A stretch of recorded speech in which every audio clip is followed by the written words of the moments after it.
Oh, hi there! You're here! So glad you could make it. My name is Renato Escudero, but you can call me Ru. Welcome.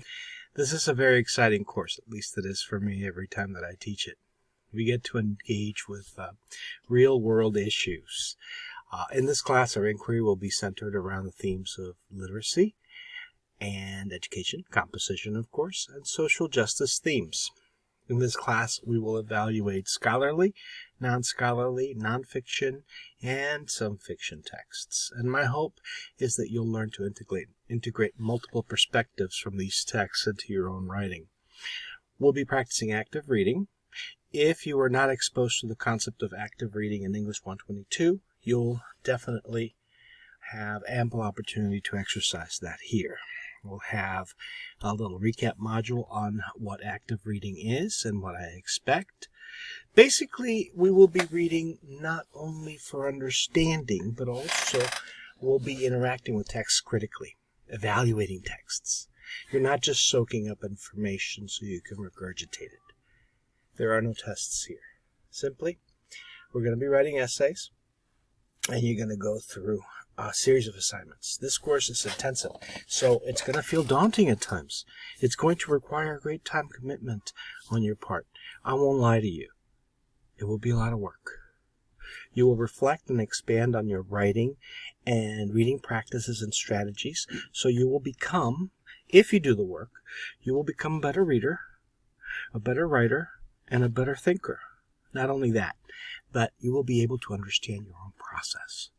The more understanding that you can have about your own processes as a reader, a writer, and a thinker, the more control you'll have over those processes.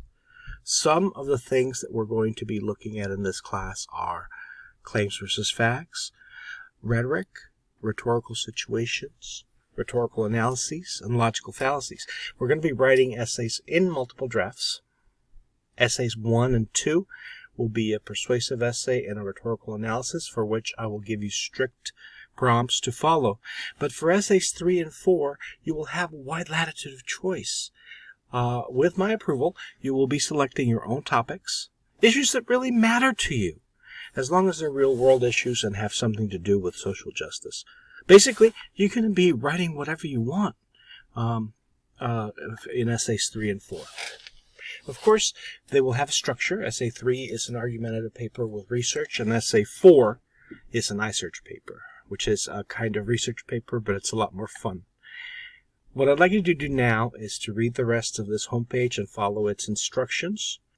You will find important announcements at the top of this homepage, so check the homepage every time that you visit our Canvas site. After that, the best way to navigate this course is on the modules page.